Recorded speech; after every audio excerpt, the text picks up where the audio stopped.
Usted decide, su programa de análisis y opinión rumbo a las próximas elecciones presidenciales y legislativas.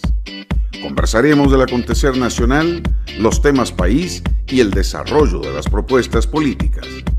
Tenga presente, nadie debe decidir por usted. Para tener un mejor país, usted decide. Hola, muy buenas noches. 8 de la noche con 1 minuto de este miércoles 8 de diciembre del 2021. Usted está en su programa Usted Decide, con su servidor y amigo Fernando Fay, quien lo conduce, acompañado por don Sergio Araya Alvarado, analista político. Y en unos minutos vamos a estar conversando con don Martín Chinchilla Castro, candidato a la presidencia de la República por el partido Pueblo Unido, para conocer las propuestas que tiene este partido para gobernar a partir del 8 de mayo del 2022 y desde la Asamblea Legislativa, para que usted en las redes sociales de Usted Decide, de Antena 6 o en la esquina del parque, nos pueda dejar sus comentarios o consultas para don Martín, o también por el WhatsApp 8717-2424. Pero bueno, en un rato les volvemos a recordar.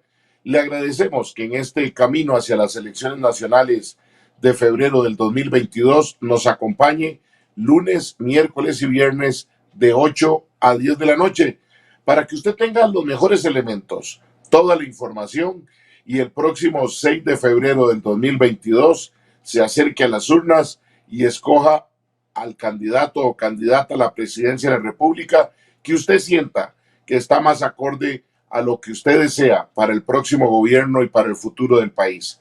Permítame ir a un corte comercial y regresamos con nuestro invitado en esta noche aquí en Usted Decide. Tenga presente, nadie debe decidir por usted. Para tener un mejor país, usted decide. Ya regresamos.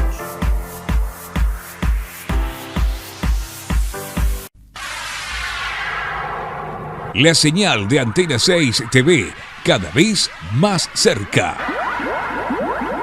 Canal 267 de cable, Santos, para la gran zona de Los Santos, Puriscal, Acosta, Acerrí y Desamparados. Canal 53 de Cable Sur, para la zona sur de nuestro país. Canal 22 de Cable Cartago, para la zona de la provincia Brumosa. Canal 78 de Cable Plus, para el área del Caribe. Canal 22 de Vocex, cubriendo todo el área metropolitana. Si aún no tienes nuestro canal, solicítalo ya a tu operador de cable local. Somos Antena 6 TV. Más tele, más tuya, más nuestra.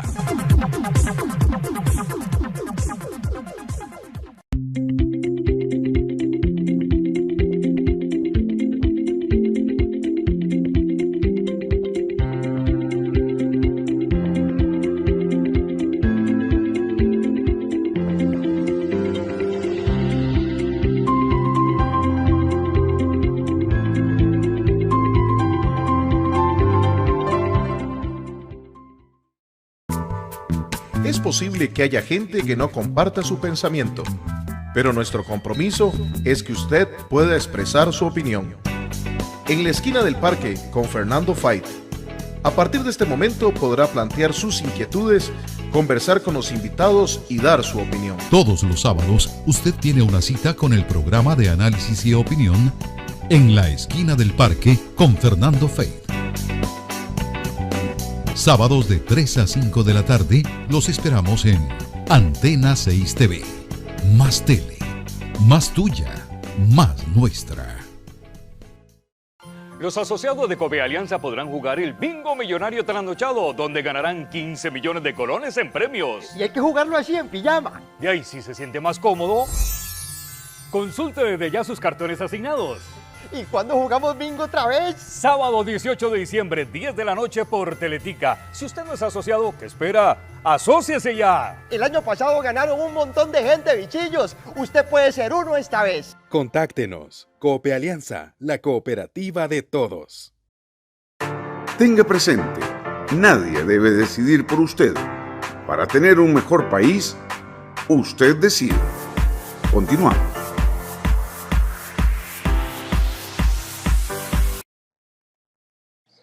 8 de la noche con 6 minutos, miércoles 8 de diciembre del 2021, rumbo a las elecciones nacionales para escoger presidente de la República y vicepresidentes y diputados a la Asamblea Legislativa.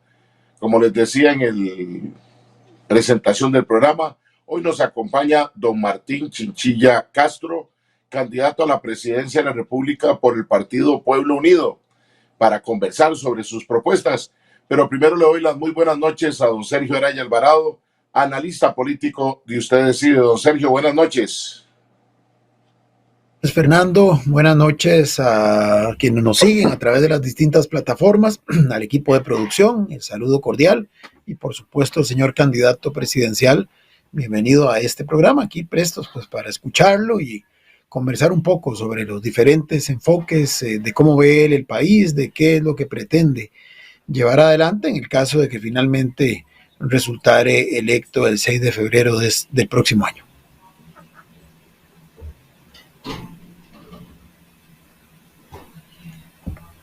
Me parece que hubo ahí Gracias por acompañarnos y que nos pueda contar de inicio quién es Martín Chinchilla Castro para que la gente entre en materia conociendo a nuestro invitado del día de hoy, don Martín.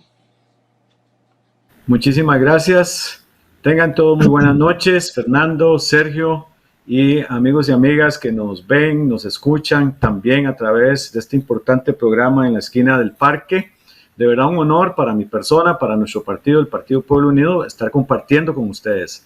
Y bueno, Martín Chinchilla es una persona que se considera muy trabajadora.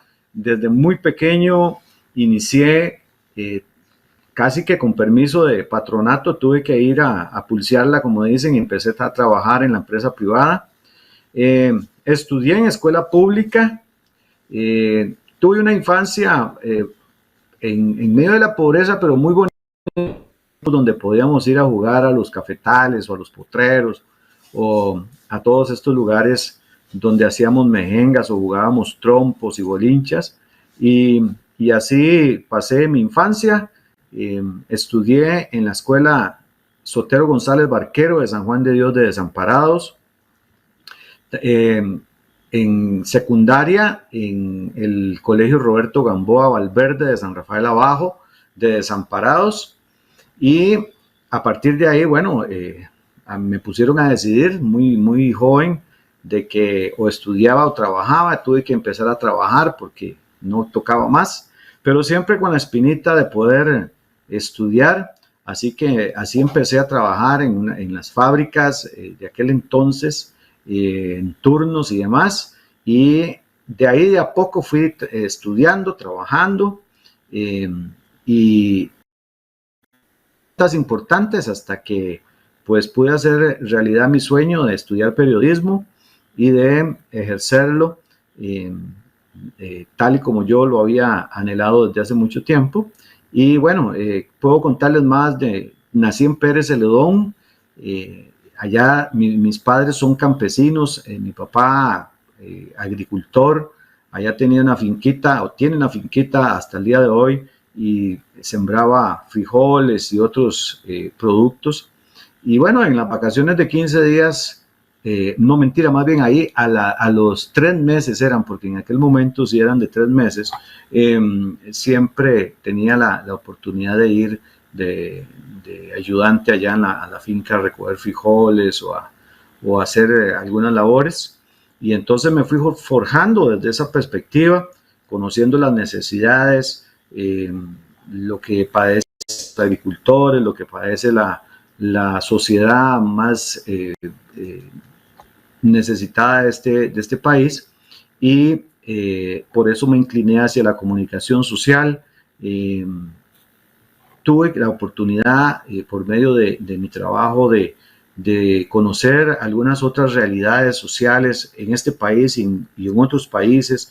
Por ejemplo, la realidad que se vive con los cañeros, la realidad que se vive en algunos lugares con relación a el respeto a los derechos humanos y demás. Y todo eso me fue sensibilizando a mí para que decidiera yo en algún momento tomar una determinación como esta tan importante, de estar acá en este proceso electoral con nuestro partido, el Partido Pueblo Unido.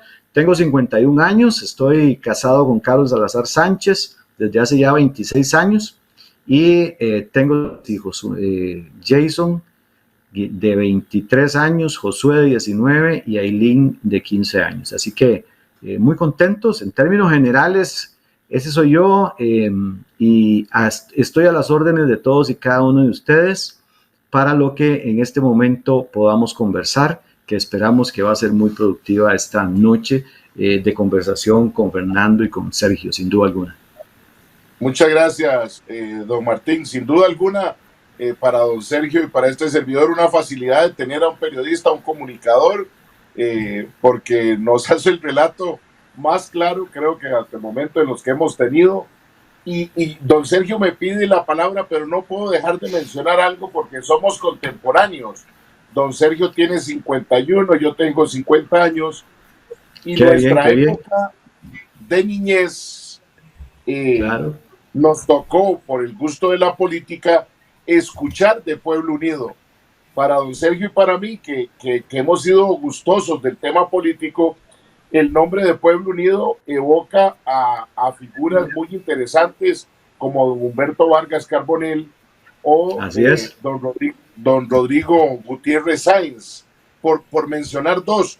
Y no quisiera caer en contradicción porque en algún momento, no sé si también don Javier Solís, don Mario de Bandas, don Arnoldo Ferreto, o eventualmente en algún tipo de coalición encabezada por Pueblo Unido con Vanguardia Popular, pero son los nombres que le evocan a uno, Sergio, ¿verdad? Correcto, justamente por ahí va la solicitud del uso de la palabra.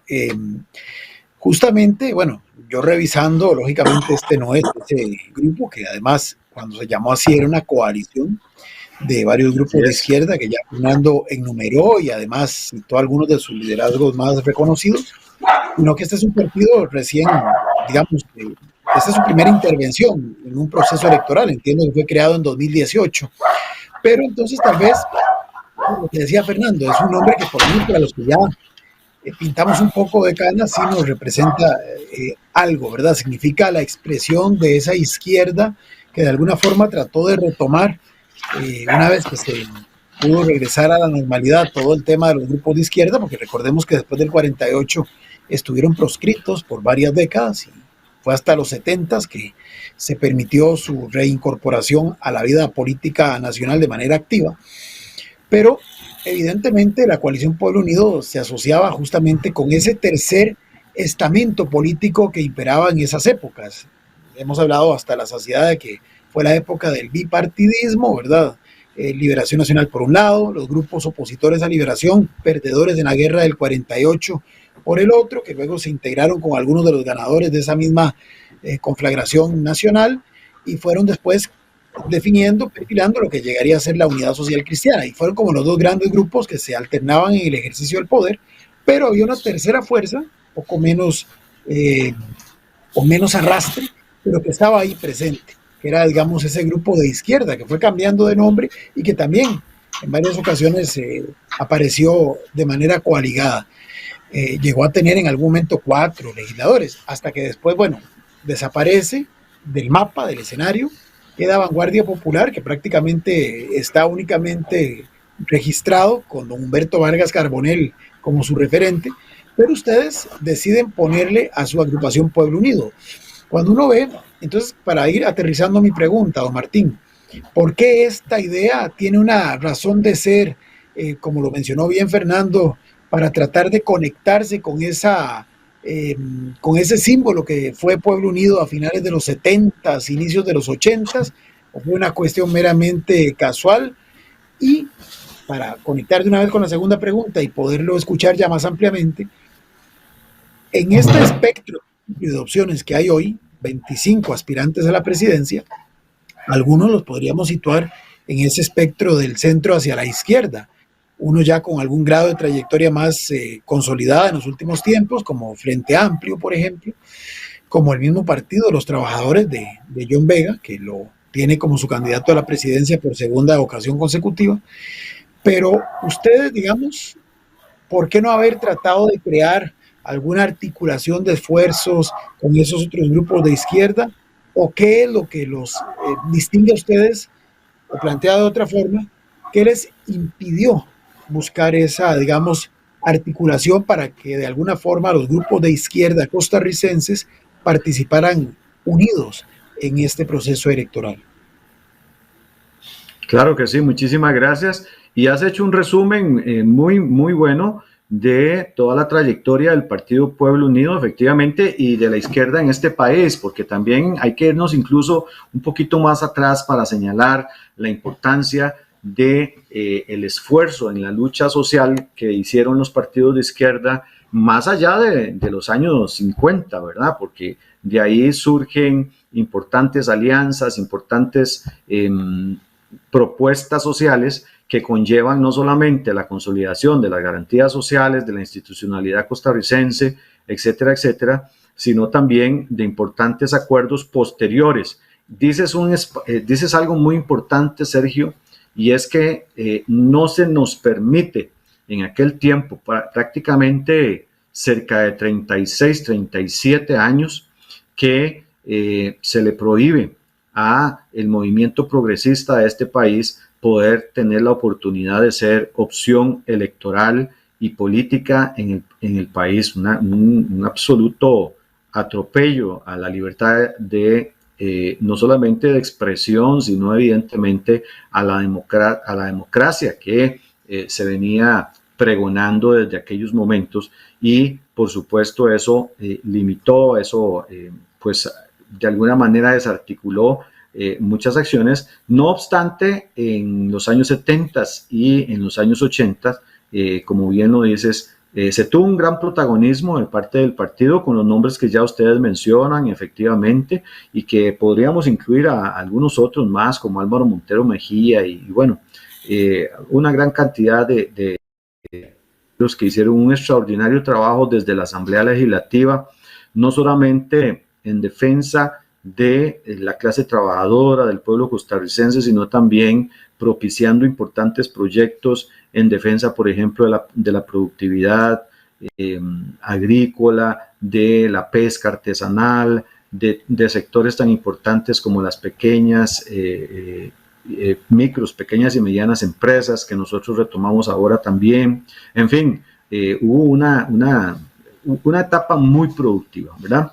Y nosotros retomamos efectivamente ahora con una misma línea de trabajo y de lucha social, de expectativa, en el sentido de poder hacer unas transformaciones importantes en este país que nos permitan verdaderamente retomar el Estado social de derecho, que luego en estos últimos años cómo se han ido desgranando todas esas conquistas importantes que se fueron desarrollando en el transcurso de los años, y nosotros con nuevas caras, claro que sí, con nuevos proyectos, con nuevas ilusiones, con una gran cantidad de diputados, de candidatos a diputados y candidatas a diputadas en las 7 provincias, de amplia trayectoria social, líderes, sobre todo mucha juventud también muy importante, y también que completa toda la representatividad de los sectores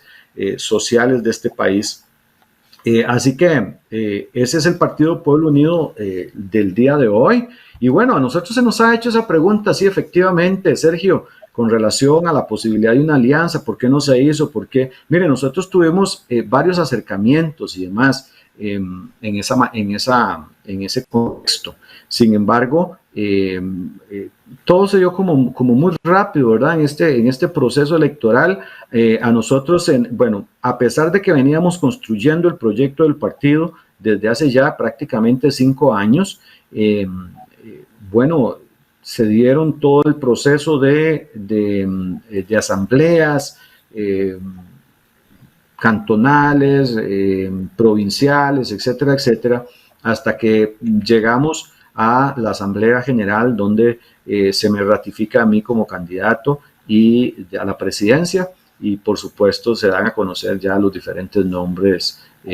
Pero nosotros siempre abiertos, siempre con esa posibilidad, porque desde nuestra base ideológica, en nuestros principios políticos, siempre es clara la importancia de la apertura, del diálogo, de la unidad para poder hacer transformaciones importantes y que ahora nos surgen precisamente en este proceso tan convulso y que nos presenta una gran cantidad de retos a quienes estamos en esta propuesta para el 2022.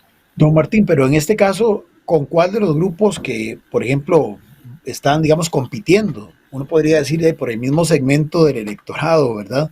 ¿Con cuál tendría usted o su partido más dificultad para concretar un diálogo? Digamos, ya no se logró obviamente de cara a la inscripción de manera coaligada en este proceso electoral, pero pensando, digamos, en el futuro inmediato o pensando ya en un ejercicio, por ejemplo, legislativo, ¿verdad? Donde puedan estar algunos de sus aspirantes electos y los de estas otras fuerzas también, ¿con cuáles se sentiría menos cercano para establecer ese tipo de acuerdos? O me puede decir, no, en realidad todos los grupos de izquierda vamos por el mismo camino. Efectivamente, vieras que en ese sentido nosotros absolutamente abiertos, con total posibilidad de conversación. Mis respetos para José María Villalta, mis respetos también para John Vega, también en algunos momentos nos hemos encontrado, nos hablamos, nos conversamos, así que vieras que no tenemos ninguna situación adversa, por el contrario, les deseamos mucha suerte y demás, porque estoy seguro de que cuando estemos en Asamblea Legislativa y cuando estemos también en gobierno vamos a poder ponernos de acuerdo y vamos a poder conversar sobre toda la necesidad que este país tiene y que por supuesto va a requerir de voluntades, que va a requerir de coincidencias y va a necesitar de negociadores, y para eso es que vamos a estar absolutamente anuentes a que podamos hacer la construcción de una forma objetiva y de una forma constructiva, que es lo que necesita el país para poder salir de todas estas grandes situaciones en las que estamos. Don Martín, decía don Sergio del Frente Amplio y del Partido de los Trabajadores, ¿cómo se siente Pueblo Unido con Acción Ciudadana?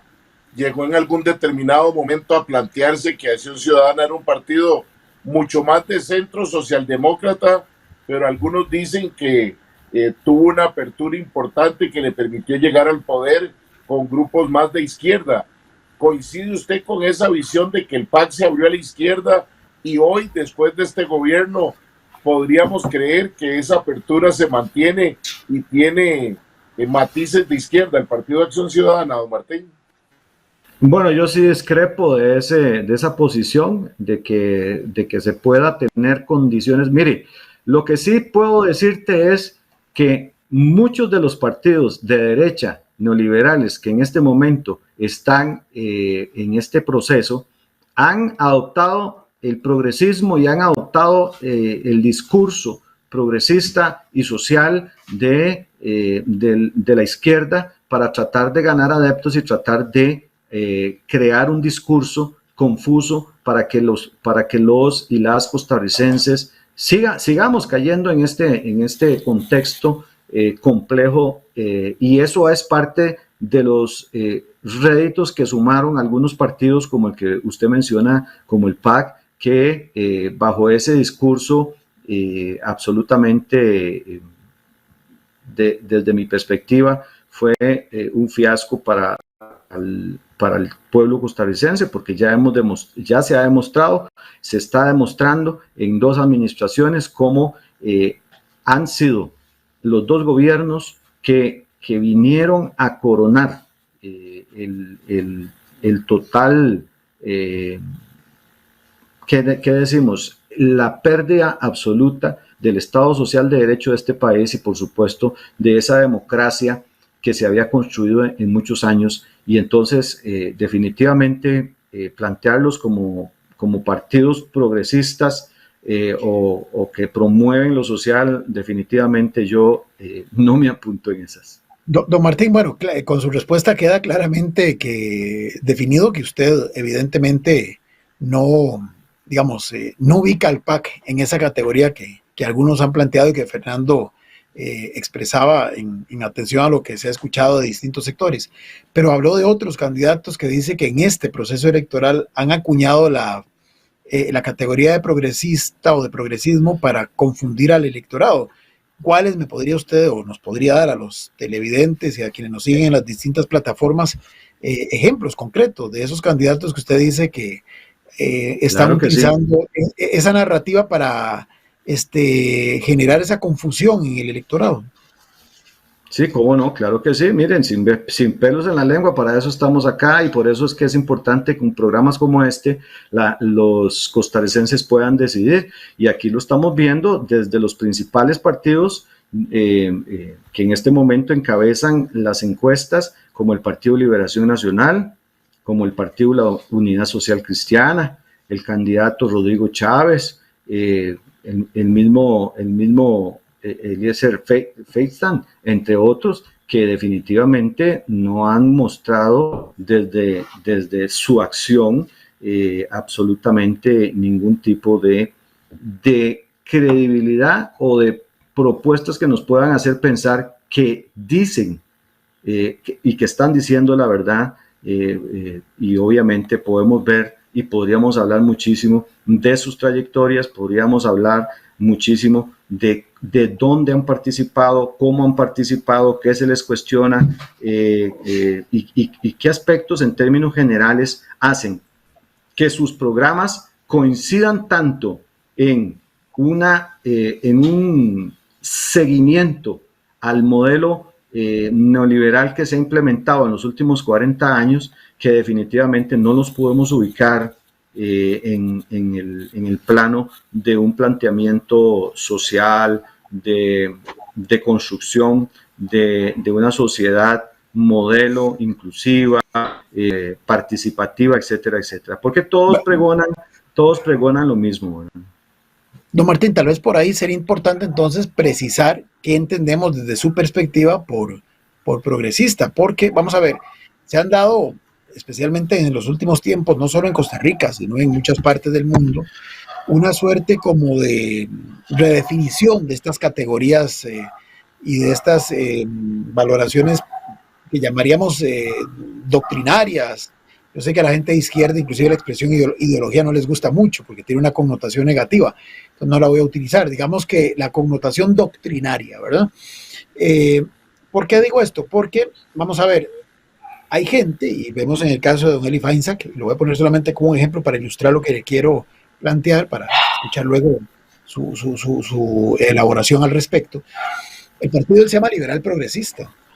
Entonces cualquiera diría, bueno, está utilizando dos categorías de análisis que son expresión de doctrinas específicas, coaligadas, integradas en un solo nombre. Pero entonces alguien dice, bueno, es que liberal suena más bien a la economía libre de mercado y a todo lo que imperó, digamos, desde Adam Smith en adelante. Y progresista, entonces es donde viene el tema. ¿Qué es progresista? Porque, vamos a ver, la izquierda histórica, ¿verdad? La izquierda que tiene sus orígenes, digamos, en toda la protesta contra la revolución industrial o los efectos de la misma en las sociedades de aquel entonces, fundamentalmente tenía una visión más materialista, estaba basada en el tema de la explotación, pero a nivel de lo que era la estructura económica. Sin embargo, con el devenir del tiempo se fueron ampliando los espectros, se fue, digamos, complejizando el tema, y hoy, ya eso es a lo que quiero llegar, se habla de progresismo pensando más en esa dimensión cultural, ¿verdad? Entonces vemos que, por ejemplo, como decía Fernando, el actual presidente, mucho del grupo que lo terminó impulsando a la segunda ronda, no estaba hablando sobre problemas de exclusión económica o de explotación laboral o de, digamos, oligopolios privados, sino que estaba hablando de derechos humanos, de tercera, cuarta generación, en donde estaban los temas, por ejemplo, de si las personas del mismo sexo podrían o no tener un vínculo legalmente reconocido, o si personas podían, digamos, mujeres especialmente o exclusivamente, tener derecho, digamos, a la libre decisión de si quieren o no, por ejemplo, abortar cuando así lo tengan a bien, o específicamente el tema de la autoidentificación o la autopercepción de género. Pero son temas relacionados con aspectos más bien de una dimensión más cultural, más de derechos humanos, reitero. En este caso, ¿cuál es la versión progresista de Pueblo Unido y de don Martín Chinchilla? Es decir, usted ya más o menos lo esbozó, sociedades inclusivas, pero bueno, ellos también acuñan estas frases. ¿Por qué inclusivas? Porque sus colectivos estaban, digamos, al margen, por ejemplo, del reconocimiento jurídico de esa vinculación afectiva entre dos personas del mismo sexo. Entonces, desde la perspectiva de ellos, con cumplir con ese tema, ya se está logrando inclusividad, o se está logrando, digamos, equiparación de derechos.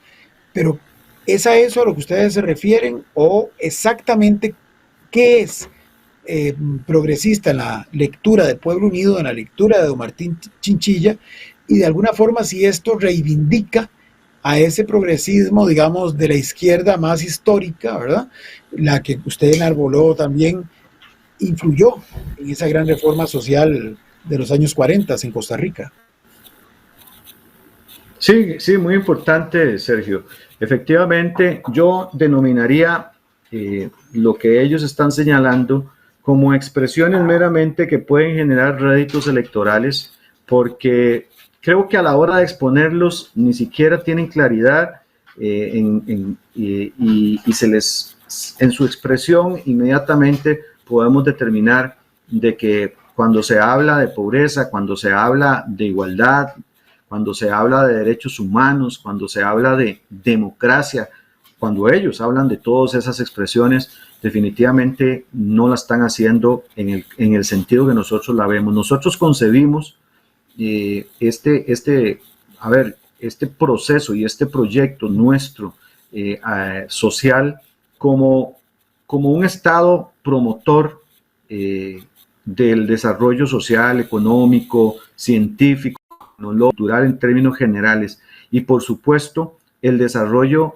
integral e inclusivo de todos, absolutamente todos los sectores y todas las personas. En ese sentido estamos hablando, usted ha señalado algunas de ellas, garantizarle igualdad de oportunidades, equiparación de derechos a las mujeres, a los hombres, a los niños, a los adolescentes, en fin, a todas las personas con diferentes discapacidades, personas adultas,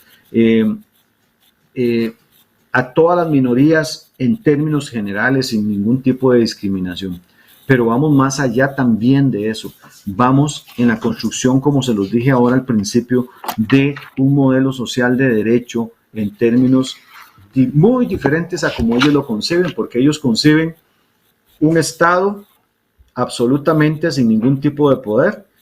Ellos conciben el poder concentrado en pocas manos, específicamente en la empresa privada, pero no en la empresa privada, la micro, la pequeña, la mediana empresa, los emprendedores, no, sino en unas cuantas empresas que sean las que manipulen toda la riqueza y que sean todas las que concentren esa riqueza y en detrimento de esto. Y es lo que hemos visto del modelo en los últimos 40 años, un modelo promotor de una gran brecha social que hoy nos tiene ubicados como el 9º país más desigual del planeta, con un índice de pobreza que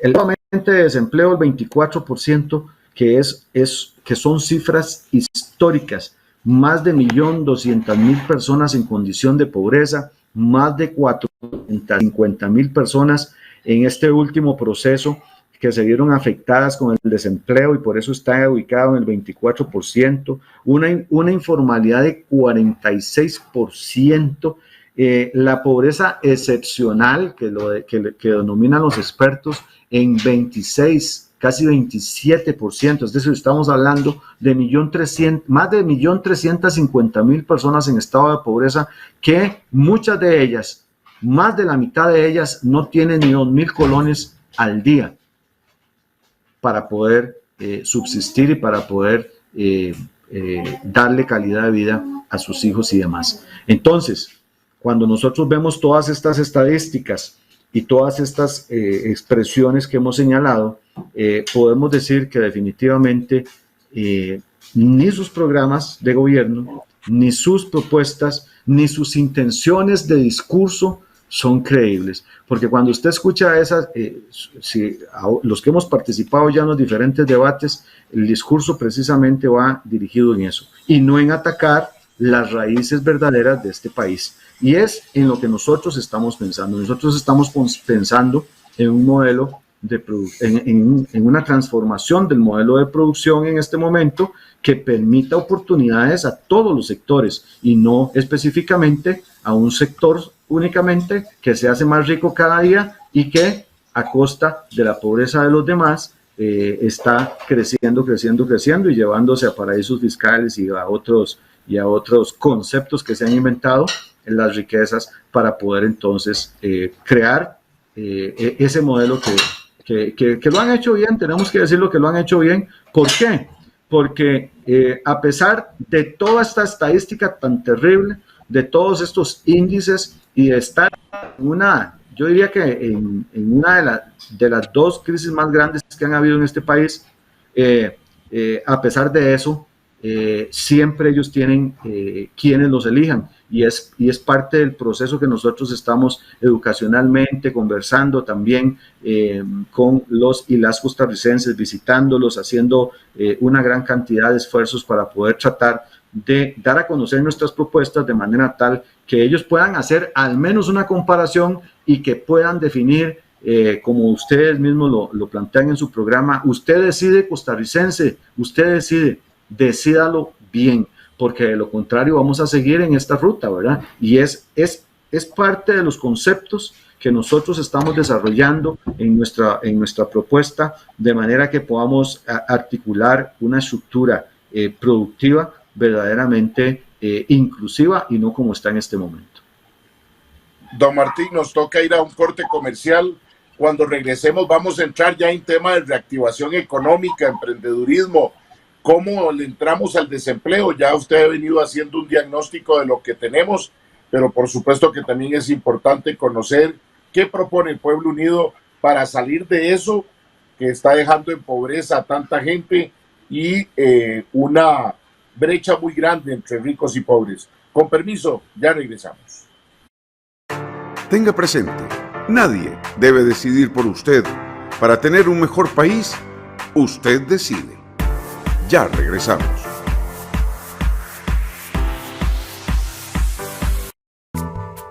Es posible que haya gente que no comparta su pensamiento, pero nuestro compromiso es que usted pueda expresar su opinión. En la esquina del parque con Fernando Fait.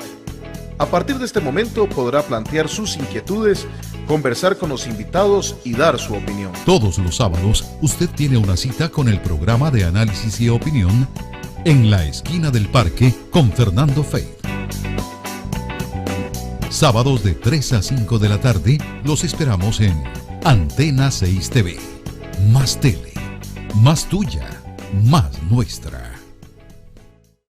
Los asociados de Copealianza podrán jugar el bingo millonario trasnochado, donde ganarán 15 millones de colones en premios. Y hay que jugarlo así en pijama. Y ahí, si se siente más cómodo, consulte desde ya sus cartones asignados. ¿Y cuándo jugamos bingo otra vez? Sábado 18 de diciembre, 10 de la noche por Teletica. Si usted no es asociado, ¿qué espera? ¡Asóciese ya! El año pasado ganaron un montón de gente, bichillos. Usted puede ser uno esta vez. Contáctenos. Copealianza, la cooperativa de todos. Los invitamos a seguirnos en nuestras distintas plataformas: Twitter, Facebook, Instagram, en nuestro canal en YouTube, donde pueden encontrar todos nuestros programas, y nuestra página web.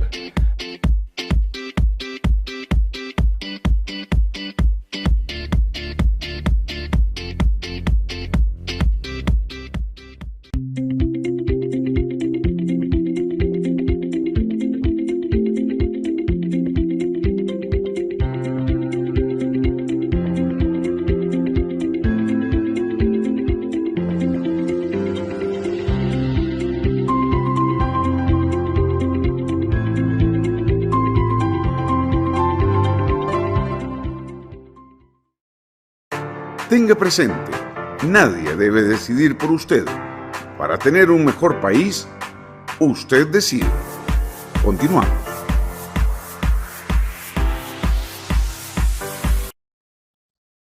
Muchas gracias por acompañarnos en su programa Usted Decide. Agradecidos de quienes nos acompañan en el Facebook Live de Usted Decide, en el Facebook Live de Antena 6 y en el Facebook Live del programa En la Esquina del Parque, que se transmite los sábados de 3 a 5 de la tarde, y a quienes están por toda la plataforma de Antena 6 en distintas cableras a lo largo y ancho del país. Estamos conversando esta noche con don Martín Chinchilla Castro, candidato a la presidencia de la República por el Partido Pueblo Unido, con doble postulación también para la Asamblea Legislativa. De eso vamos a conversar en un ratito, todavía estamos con buen tiempo. Antes de irnos al corte, le planteamos a don Martín que hay un diagnóstico, mucho de lo que nos plantea de que los partidos tradicionales y algunos no tan tradicionales, pero con un discurso tradicional, vuelven a vendernos más de lo mismo. Una de las cosas que don Sergio y yo hemos conversado en este programa con alguna serie de expertos es la brecha social en el país, pero además la sensación del costarricense del desempleo, de que no hay reactivación económica. Algunos dicen después de la pandemia reconstrucción económica, tema que no solo se da por la pandemia, ya venía y se acrecentó. ¿Qué propone don Martín, Pueblo Unido, de llegar a gobernar a partir de mayo del 22 en esa materia económica que permita al país, acorde a la línea de lo que ustedes consideran es lo mejor para las grandes mayorías, para hacer esa reactivación económica, teniendo elementos tan presentes como la incorporación de Costa Rica en la OCDE, tratados de libre comercio y algún encuadramiento en el que no es tan fácil ni tan sencillo poder decir nos salimos y se terminó? ¿Qué plantea Pueblo Unido en ese escenario? Bueno, lo primero que planteamos es hacer transformaciones importantes, es decir, esto conlleva tomar decisiones. ¿En qué? Bueno, inicialmente identificando y que los costarricenses puedan conocer y saber de que hoy el modelo económico gira en torno al capital especulativo, es decir, a las ganancias inmediatas y el bienestar exclusivo para una sola clase, la clase más rica de este país, es decir, una sociedad de especuladores, comerciantes que se están llevando toda la riqueza y que no está quedando distribuida de manera equitativa como lo plantea una democracia como la nuestra. Eso es en principio. Y entonces, evidentemente, a partir de ahí, debemos de tomar medidas para acelerar el desarrollo nacional que tienen que ser agresivas muchas, que tienen que ser atrevidas otras y obviamente con un objetivo, y es de poner fin a la pobreza, proteger obviamente el medio ambiente, tratar de ver cómo al menos hacemos un esfuerzo importante en materia de poder reducir esas brechas que se han señalado en este programa, como la desigualdad, por ejemplo, como el desempleo, la falta de vivienda, el acceso a pensiones dignas para todos los adultos mayores, en fin, una serie de cuestiones. Y ahí entonces empezaríamos a los cómo que ustedes me están planteando. ¿Qué es importante? Muy importante señalar que primero, y esto no lo habla ningún otro partido, por lo menos con la vehemencia que el pueblo lo está esperando, que los costarricenses lo están esperando, porque evidentemente es un tema de beneficio particular. Y es precisamente el cómo vamos a hacer. Nosotros vamos a atacar y solucionar la raíz de lo que hemos considerado la raíz de todos los problemas. Estamos hablando de la corrupción, estamos hablando de la evasión, estamos hablando de la elusión y estamos hablando del contrabando. Temas que son prohibidos para los principales partidos. Ellos cruzan los dedos para que no les toquen el tema o lo evaden muy astutamente porque precisamente es de parte de los grandes compromisos que ellos adquieren para que puedan ser financiados, por ejemplo, que el PLN, por ejemplo, tenga 4 millones de dólares para financiar su campaña electoral, de dónde se hace y qué propósitos hay para llegar al gobierno si siendo presidente, entiendo que el salario es como de 5 millones o de 6 millones y qué réditos más pueden haber ahí, sino más que un negocio detrás de todo este disfraz de discursos que hay. Entonces la corrupción es fundamental. ¿Por qué? Atacarla. ¿Por qué? Porque representa más de un 8% del Producto Interno Bruto que estamos dejando de percibir los y las costarricenses. Es decir, estamos hablando de cifras abismales en millones de colones. Estamos hablando de 1.2 billones de colones al año, una suma en la que podríamos nosotros redistribuir en proyectos sociales y en una transformación social y económica sin precedentes. Y precisamente es ahí donde tenemos que empezar.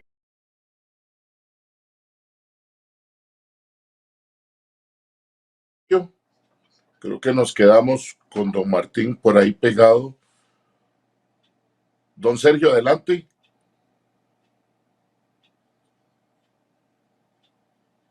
Mientras don Martín se logra reconectar, él planteaba, bueno, lo del tema de la corrupción y lo del tema de evitar, digamos, la evasión y la elusión, y daba hasta un porcentaje ahí de un 8%, que para algunos que defienden esa tesis que don Martín enarbola, es el equivalente a lo que está proyectado déficit fiscal. Esto para hablar de no tener que crear nuevos impuestos, sería la pregunta que le plantearía ahora a don Martín, porque en su programa de gobierno habla de crear impuestos progresivos. Bueno, yo quisiera saber exactamente qué es impuestos progresivos en la lógica de Pueblo Unido, pero además él planteaba algo muy que me llamó mucho la atención. Decía que quieren llegarle a la raíz de los problemas y que quieren plantear cosas atrevidas, fue el adjetivo que utilizó. Y bueno, espero que don Martín se nos pueda pronto conectar, porque hay algunos elementos dentro de su programa de gobierno que efectivamente podrían entenderse como en esa lógica de ser disruptivos y de ser atrevidos, ¿verdad? Y yo preguntaría si serían o no viables. Y hay un par aquí de aspectos. No sé si él nos estará escuchando, pero de una vez se lo dejo así planteado al aire. Don Martín, en su programa de gobierno Pueblo Unido, plantea que de llegar al ejercicio del poder, impulsarían, dice, a nivel centroamericano, la renegociación de los TLC con Estados Unidos y con la Unión Europea. Sí. Ya regresó con nosotros don Martín para que pueda hacer los planteamientos con don Martín, que ya está de vuelta. Ah, ok, don Martín le decía que... Sí, adelante, perdón. No se preocupe, son gajes del oficio, ¿verdad? Es la problemática de hacer programas digitales y en vivo, además. No, le decía a los amigos que nos estaban siguiendo y a Fernando, que usted planteó ahora, bueno, el tema de la corrupción y el tema de la ilusión y la evasión como los grandes problemas. Esto, pues también algunos que defienden esa misma tesis, lo que hacen es, digamos, justificarla para no avalar nuevos impuestos. Sin embargo, bueno, ustedes hablan en su programa de gobierno de impuestos progresivos, de crear una estructura tributaria donde imperen los impuestos progresivos. Yo quisiera saber, bueno, cómo es que se llevaría a cabo esta transformación de la matriz tributaria existente en el país. ¿Qué entienden en Pueblo Unido por impuestos progresivos? Y lo otro, para darle ya el espacio para que desarrolle, hablaba usted de que quieren plantear medidas atrevidas, utilizó usted ese adjetivo, y yo estaba leyendo 2 puntos de su programa de gobierno que podrían encuadrar en esa categoría de atrevido, y decía, y lo leo textual: impulsar a nivel centroamericano la renegociación de los TLCs con Estados Unidos y la Unión Europea, y estrechar, dice, nuestras relaciones comerciales y diplomáticas con China, Rusia, Irán, los países del ALBA y todas las naciones comprometidas con la lucha contra el imperialismo. Esto, ¿cómo cree que lo puede, digamos, especialmente el tema de Irán y el tema del ALBA, cómo cree que lo puede, digamos, percibir el ciudadano común costarricense? Bueno, ok, muchísimas gracias, porque sí, efectivamente son términos muy generales. Bueno, ¿cómo lo vamos a hacer? Primero, en términos económicos, Sergio y Fernando, y amigos y amigas. Importante porque hablábamos de que tenemos que ser decididos, y cuando hablamos del ataque a la evasión y a la corrupción y demás, y estaba desarrollando yo el tema, para ello tenemos que plantear dos principios básicos de economía fiscal que se obvian en este país, obviamente por un interés que ya hemos estado desarrollando en este programa, y que tienen que ver, número uno, con el término de generalidad. Cuando nosotros hablamos de plantear impuestos, estamos hablando desde la perspectiva de la generalidad. ¿Y esto qué significa? En primera instancia, la generalidad desde el principio de que todos debemos y estamos obligados a pagar impuestos. Consideramos que es absolutamente injusto los planteamientos que se han hecho, no solamente en la ley 9635, sino en este nuevo adefesio de ley que es la ley de empleo público y otros, donde se le pasa la factura de una irresponsabilidad administrativa y de gestión de muchas administraciones de aquí para atrás a los costarricenses y a las costarricenses. ¿Por qué? Porque desde el concepto de la generalidad, los costarricenses en términos generales de mayoría estamos cumpliendo, es decir, el dueño de la pulpería, el dueño del restaurante, el que tiene aquella empresita y que emplea a 2, 3, 4 personas, 10 personas, al trabajador público o al trabajador privado que gana X cantidad de montos, se le cobran los impuestos al salario, se le rebaja, es decir, otros asalariados desde mucho antes de recibir el pago, el día X, el primer día del mes o el 15 o el primero, en fin, ya han sido rebajados de nuestro salario los impuestos. No así a las grandes empresas que siguen evadiéndolos y que no se hace absolutamente nada en este país, y que las leyes más bien propician que eso se vea como justificable.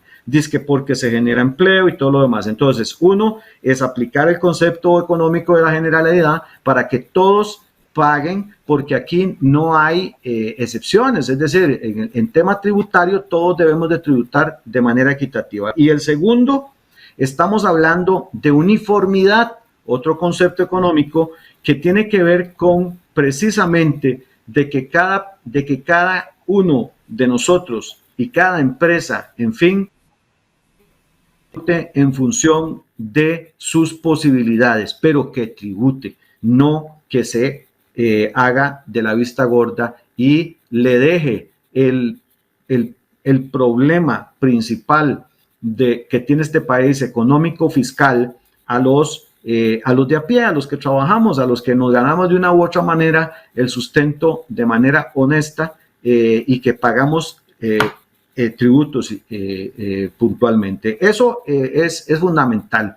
Lo otro que tenemos que hacer, y sí, que tiene que ser atrevido, es que consideramos en este país que hay un gran problema, y es que no se puede denunciar la corrupción, y nosotros estamos planteando que vamos a ser vehementes en ese aspecto, de manera tal que podamos promulgar o revisar lo que ya está en materia legal para ver cómo se hace para que el denunciante sea protegido, el denunciante tenga el respaldo absoluto para que pueda animarse y para que pueda sin ningún problema denunciar, porque a como están las cosas el día de hoy, hemos visto muchísimos casos, el que denuncia es perseguido, el que denuncia es despedido, el que denuncia tiene una persecución, y eso no se vale, eso no se vale. Y tercero también, que es muy importante también, la penalización, que es fundamental. ¿Por qué? Porque si todos estamos en esa misma línea contributiva, colaborativa, no se vale que otros simple y sencillamente se hagan la vista gorda y se lleven con sus artimañas bien aprendidas, el dinero que es de los costarricenses y las costarricenses y de todos los proyectos sociales en este país para paraísos fiscales y para otras orientaciones. Entonces, eso es fundamental. Y hablábamos también que, don Sergio, usted nos preguntaba el tema de renegociar tratados de libre comercio, porque sí es posible, sí es factible que nosotros podamos negociar o renegociar las posibilidades y que se pueda hacer un análisis profundo de ya se cumplieron 14 años del Tratado de Libre Comercio, y entonces en 14 años hay que analizar por qué se fueron todas la mayoría de las industrias de maquila, la mayoría de las fábricas que generaban empleo en este país cuando nos prometieron empleo. Por ejemplo, el aspecto que hablábamos de la producción agrícola, no es posible que en este país, siendo un país de vocación agrícola y teniendo tierras de vocación agrícola, estemos importando más del 70% del arroz, de los frijoles, del maíz, de la soya, etcétera. Entonces, claro que sí hay formas de renegociar. Lo que no ha habido es la voluntad política, que es tan importante para que en este contexto podamos entrar en esa vigencia. Y cuando hablamos nosotros de entrar en una negociación con otros países, y ahí ponemos algunos, pero la verdad es que nosotros tenemos nuestra conciencia es de poder generar una política externa que nos pueda generar réditos económicos, réditos sociales en términos generales, para que nos podamos favorecer y para que verdaderamente se dé. ¿Por qué? Porque no se vale que solamente 1, 2 o 3 países sean los países que estén generando toda esa riqueza. Don Martín, hay pero digamos, del ejemplo de esto último que habla de los vínculos con otros países, me llama a mí poderosamente la atención la referencia. Usted dice que que mencionaron algunos países, correcto, no mencionaron el concierto de las naciones, pero sí me llama la atención, digamos, la referencia a Irán, por ejemplo, porque todos sabemos que Irán es un país, digamos, que inclusive para algunos está catalogado como un país promotor del terrorismo. No voy a entrar aquí a decir si eso es así o no, no es lo que corresponde en este programa, pero sí pareciera, digamos, que la alusión a Irán podría generar algún tipo de inquietud, sobre todo cuando dice relaciones comerciales y diplomáticas. Le pregunto, ¿en qué consiste o cuál sería el beneficio, a propósito de que ahora el presidente anda en el Extremo Oriente, en Medio Oriente? ¿Cuál es el beneficio concreto que está visualizando usted de, por ejemplo, tener esa relación fortalecida con Irán? Bueno, ya lo acabo de mencionar. Un beneficio económico, un beneficio social, un beneficio de negociación entre las partes, lo mismo que está haciendo en este momento el señor presidente con los países árabes. Nosotros podemos, en términos generales, tal vez lo que hay que quitar es la suspicacia que se ha generado en año tras año de pensar de que aquí solamente se puede negociar con los Estados Unidos, por ejemplo. Es un ejemplo nada más. No, es decir, nosotros tenemos que tener un planteamiento de política exterior internacional ampliamente democrática que nos genere una posibilidad de réditos económicos y de réditos en materia de ambiente y réditos en materia de tecnología, réditos en todas las áreas de este país que podamos hacerlo, indiferentemente de que sea Irán, China, Estados Unidos, los países de Centroamérica, etcétera, etcétera, etcétera. Bueno, con China tenemos vínculos desde 2007, ¿verdad? Está un tratado de libre comercio. Sí. ¿Sería otro de los tratados que usted también analizaría reevaluar? Claro. Tenemos que entrar a discutir todos los tratados de libre comercio. ¿Por qué? Porque tenemos que sacar lo bueno y lo que no está siendo bueno para poder entonces entrar a definir, bueno, si esto no está bueno, ¿cómo lo podemos hacer? ¿Qué podemos hacer? Vamos, llamemos a ver qué podemos hacer. ¿Cómo podemos beneficiar? En este país hay más de 360,000 personas agricultoras. Y en este momento están en una situación de precariedad terrible. Por ejemplo, solamente en estos últimos 2 años y ahora con la agudización de la crisis de contenedores, los insumos agrícolas se han duplicado, casi triplicado el costo, y es una situación que, ¿cómo la soportamos? Y esas cosas, y esos temas no se hablan, es decir, esos temas no se hablan, pero sí se hablan aspectos que no son tan importantes, pero que para efectos de desviar la atención sobre los principales problemas, pues no se hablan. Entonces, ese es el principio, digamos, de nosotros plantear una renegociación de los tratados de libre comercio, de ver cómo podemos de alguna manera resolverle los problemas a todo el sector productivo, porque el único no ha sido el sector productivo agrícola, no ha sido el único que se ha visto afectado en este concierto de tratados internacionales, y que evidentemente podríamos hablar del comercio, podríamos hablar de alguna manera del turismo, podríamos hablar de alguna manera de otros sectores que por ejemplo, donde se está privilegiando. Aquí hay un tema muy grande también que da para otro tema, que es el tema de la libertad de farmacia, de los precios de los medicamentos, por ejemplo. Don Martín, tenemos que ir a un corte, pero quisiera dejarle formulada la pregunta para que cuando regresemos nos responda. Habla usted de modificar el régimen de zonas francas. ¿En qué consistiría esa modificación? ¿Y no cree que eso podría eventualmente ahuyentar a los que actualmente están bajo ese régimen invirtiendo en el país? Pero lo responde después del corte. De acuerdo. Adelante, vámonos al corte y en breve regresamos. Tenga presente, nadie debe decidir por usted. Para tener un mejor país, usted decide. Ya regresamos.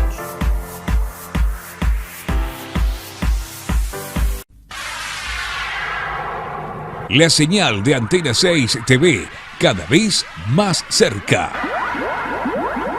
Canal 267 de cable, Santos, para la gran zona de Los Santos, Puriscal, Acosta, Acerrí y Desamparados. Canal 53 de cable sur, para la zona sur de nuestro país. Canal 22 de cable Cartago, para la zona de la provincia Brumosa. Canal 78 de cable Plus, para el área del Caribe. Canal 22 de Vocex, cubriendo todo el área metropolitana. Si aún no tienes nuestro canal, solicítalo ya a tu operador de cable local. Somos Antena 6 TV. Más tele, más tuya, más nuestra.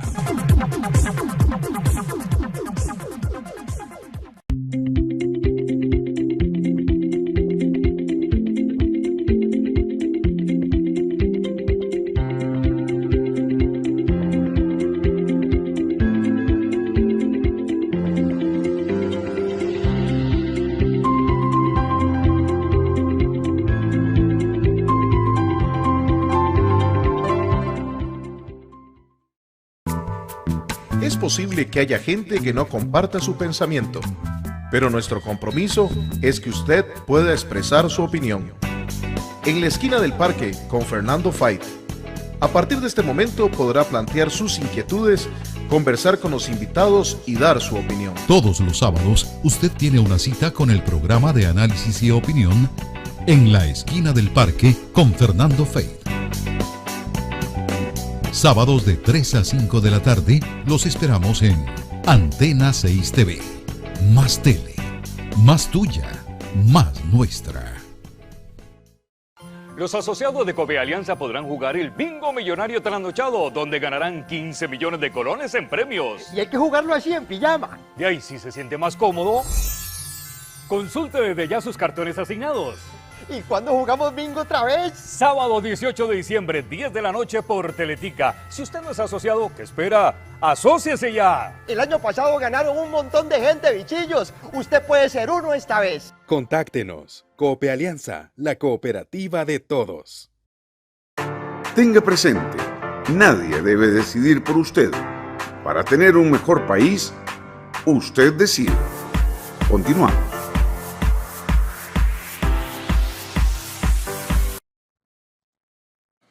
Gracias por continuar con nosotros en su programa Usted Decide. Son las 9:05 p.m. Estamos los lunes, miércoles y viernes de 8 a 10 de la noche, rumbo a las elecciones de febrero del 2022. Ahora estaremos con programa hasta el lunes 20 de diciembre. Formaremos parte de la tregua política, donde descansamos en Navidad de hablar de política un ratito, para regresar nuevamente a partir del 2 de enero y estar todo el mes de enero, que será un mes muy decisivo para este proceso electoral, en que 25 personas han puesto a consideración de los ciudadanos su nombre para la presidencia de la República. En esta noche de miércoles 8 de diciembre del 2021 está con don Sergio Araya y este servidor en este programa, don Martín Chinchilla Castro, candidato a la presidencia por el Partido Pueblo Unido. Y yo quería no dejar de mencionar en forma, porque lo hicimos al inicio del programa, pero a veces pueden quedarse los nombres históricos, y es los distintos momentos en que Pueblo Unido, el histórico Pueblo Unido, estuvo en la Asamblea Legislativa. Estuvo primeramente don Humberto Vargas Carbonell, don Mario Enrique de Bandas y don Rodrigo Ureña Quirós, que no lo habíamos mencionado. Después estuvo don Eduardo Mora Valverde, don Sergio Eric Ardón Jiménez, don Arnoldo Ferreto Segura y don Freddy Menéndez Chávez. Don Javier Solís Herrera estuvo para 1986 y para 1990 estuvo don Rodrigo Alberto Gutiérrez Sainz, médico. Esos son los diputados que en su momento el Partido Pueblo Unido, del que hablábamos históricamente, defendió ese nombre en la Asamblea Legislativa. Esto para hacer justicia y no solo mencionar algunos de esos hombres que estuvieron defendiendo los ideales de Pueblo Unido en distintos momentos de la historia de nuestro país en la Asamblea Legislativa, especialmente en los años 80 y hasta el año 90-94 con el último diputado, el doctor Rodrigo Gutiérrez Sainz. Don Martín, nos dejaba don Sergio planteado un tema para que usted pudiera respondernos iniciando esta segunda parte del programa, en la que nos resta todavía hasta las 9:55 de la noche, don Martín. Claro que sí, muchísimas gracias. Es muy importante la pregunta porque nos tiene que llevar a resolver uno de los desafíos que se han planteado en materia de oportunidades, de estabilidad y de solvencia económica de este país, precisamente el Estado de la Nación. ¿Por qué? Porque se habla de que en el país se ha dado en los últimos 40 años y por supuesto en estos últimos 4, una desconexión muy importante entre el crecimiento y el empleo. ¿Esto qué significa?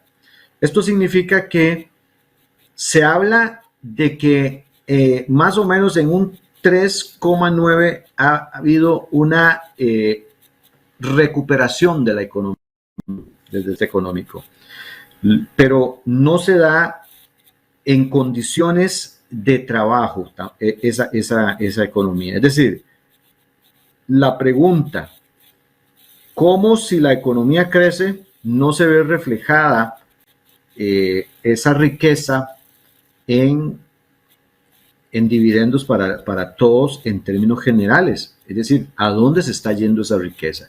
Y es lo que nosotros hemos responsablemente evaluado y valorado. Para nosotros, las zonas francas no son el problema, no son un problema. Por el contrario, hemos nosotros planteado la posibilidad de que, claro que sí, para que podamos nosotros traer inversión, para que nosotros podamos ver que esa inversión genere empleo y reactive la economía, pues evidentemente las empresas tienen que tener algún tipo de incentivo. Eso nosotros no lo estamos hablando de ninguna manera y todo lo demás. Lo que estamos viendo es cómo están planteadas las condiciones en este momento, de manera tal que existen exoneraciones, existen beneficios en renta, tributarios en términos generales, de servicios públicos, etcétera, etcétera.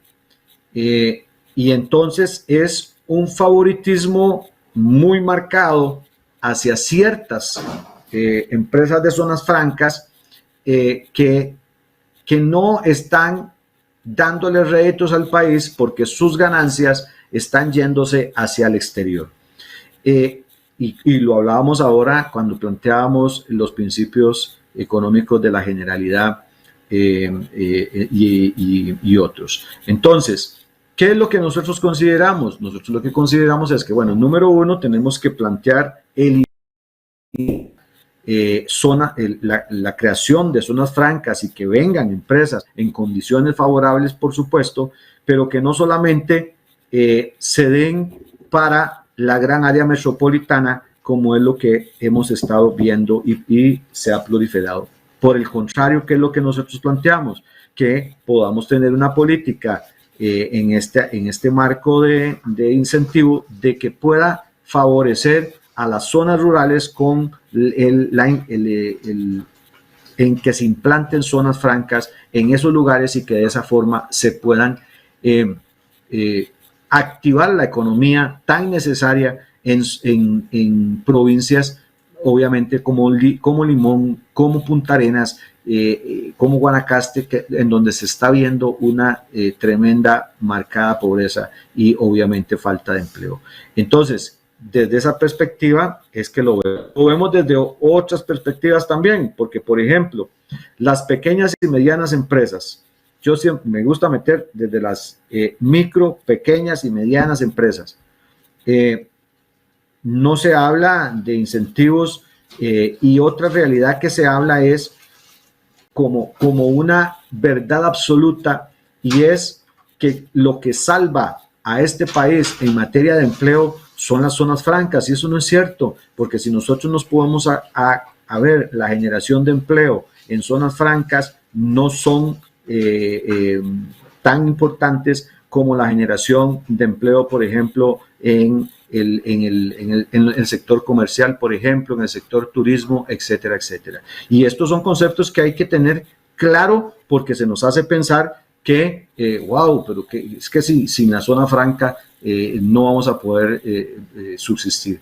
Vamos a apoyarlas, vamos a desarrollarlas, pero por favor, entonces también en el mismo concepto de generalidad, entonces, y nosotros lo estamos planteando para las pymes, exoneraciones por periodos perentorios de impuestos sobre las utilidades, exoneraciones de impuestos sobre la renta a las pequeñas empresas, a los trabajadores independientes, por ejemplo, que les toca tan difícil, y a los contribuyentes del régimen simplificado, porque para ellos siempre hay miles de trabas. No es posible que en este país se pueda emprender en términos relativos, porque más bien se desincentiva. Alguna persona quiere venir a este país, alguna persona de este país que se acaba de graduar, que tiene un buen emprendimiento, que tiene un buen proyecto, va a la banca de desarrollo que tenemos nosotros, que son mucha plata, pero resulta que esa banca de desarrollo inmediatamente te quita la ilusión, porque de una vez te dice: no eres sujeto de crédito, no es que el emprendimiento suyo es de alto riesgo. El agricultor también viene y le dicen: no, es que sobre la cosecha no se le puede ayudar. Entonces, ¿de qué manera se le ayuda a todas las pequeñas y medianas empresas como se le favorece de manera clara, marcada a las zonas francas? Es decir, estamos hablando de equiparar, no estamos hablando de quitar, no estamos hablando de cerrar, y estamos hablando de que si hay incentivos, que sean incentivos para todos. Bueno, sin embargo, tal vez para que usted me lo aclare bien este punto, en uno de los aspectos del programa hablan de impulsar una reforma integral al sistema de privilegios. Creo que ya algo ha usted esbozado, pero dice que favoreciendo únicamente aquellas nuevas inversiones relacionadas con apertura de nuevos sectores productivos estratégicos para el país.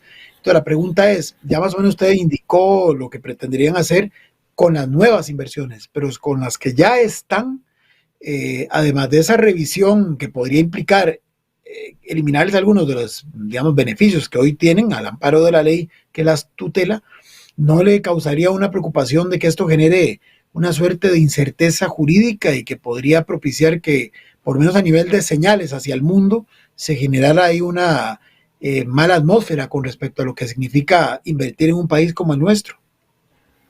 Mire, qué más mala atmósfera y qué más mal ejemplo que lo que estamos viendo en este momento con la implementación hace 3 años, por ejemplo, de la ley de fortalecimiento de las finanzas públicas, que ya estamos viendo las consecuencias en tan solo 3 años. Es decir, aquí lo que estamos hablando, Sergio, Fernando y amigos y amigas, es que tenemos que tomar decisiones y que tenemos que resolver desde la raíz la problemática. La raíz no son los trabajadores, como se ha querido hacer ver en estos últimos 8 años, que son los causantes del problema fiscal, que son los causantes del deterioro de la economía de este país. Ellos no son los causantes, nosotros no somos los causantes, los costarricenses. Los costarricenses tienen naturaleza trabajadora, tienen naturaleza pulseadora, y lo vemos en emprendimientos tan importantes en todo aspecto. Pero les estamos debiendo a los artesanos, les estamos debiendo al sector turismo, le estamos debiendo al sector comercio, le estamos debiendo al sector agricultura, etcétera, etcétera. Entonces tenemos que equiparar, de lo contrario no. Y yo les digo, mire, tenemos que confiar, vamos a ver, el tema de la incerteza jurídica, si las cosas se hacen de manera legal, si las cosas se hacen de manera objetiva, van con un propósito. Fíjese usted que aquí, en los últimos 4 años, se han aprobado no menos de 3 o 4 leyes que han tenido inconsistencias jurídicas, que la misma Sala Constitucional ha señalado que tienen más de 30 inconstitucionalidades en el caso de empleo público. Y pasaron, se impusieron, y eso no causó ninguna incerteza jurídica. Es decir, tenemos que confiar, porque a nosotros se nos han impuesto leyes que han sido demostradamente que vienen a afectar con inconsistencias y obviamente brincándose, por ejemplo, el tema de la regla fiscal, Sergio, el tema de la regla fiscal, cómo se brincó lo que ya está claramente establecido en la Constitución Política a partir del artículo 177, y donde habían reglas claras de cómo se tenía una disciplina fiscal en este país, pero se tenía que plantear una regla fiscal para joder para joder a los costarricenses. Don Martín, y esas leyes que usted dice que han sido, digamos, adversarias de la sociedad costarricense, imagino que una sería la de contratación de obra pública, porque usted en su programa de gobierno plantean eliminarla. ¿Es correcto eso? Por supuesto. ¿Y cuál sería entonces el modelo de construcción? O sea, ¿sería otra vez construyendo como antes? ¿O cuál sería ese modelo de gestión de la infraestructura que el país requiere? Esa es una muy buena e importante pregunta. ¿Por qué? Porque tal vez es importante traer a colación uno o dos ejemplos de que la institucionalidad no es el problema, ¿verdad? Sino cómo se nos ha vendido a nosotros el tema de la privatización de servicios. Vean ustedes,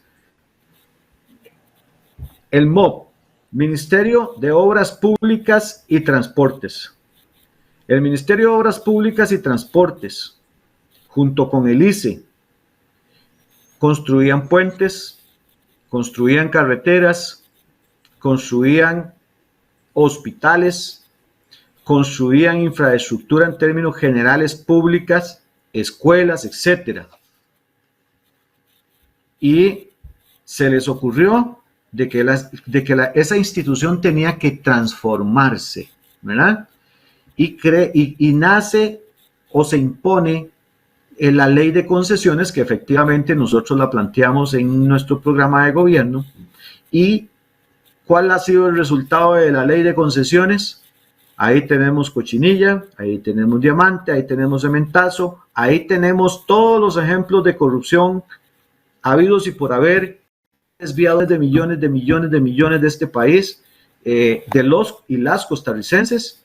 Y ese es el ejemplo más claro que hay de que este tipo de imposiciones no han servido para absolutamente más que para endeudar al país y para tenerlo en esta debacle en la que estamos. Y podemos hablar también de otros de los discursos en términos de institucionalidad. ¿Por qué nosotros defendemos la institucionalidad? ¿Por qué nosotros consideramos, por ejemplo, que la Caja Costarricense del Seguro Social tenemos que defenderla?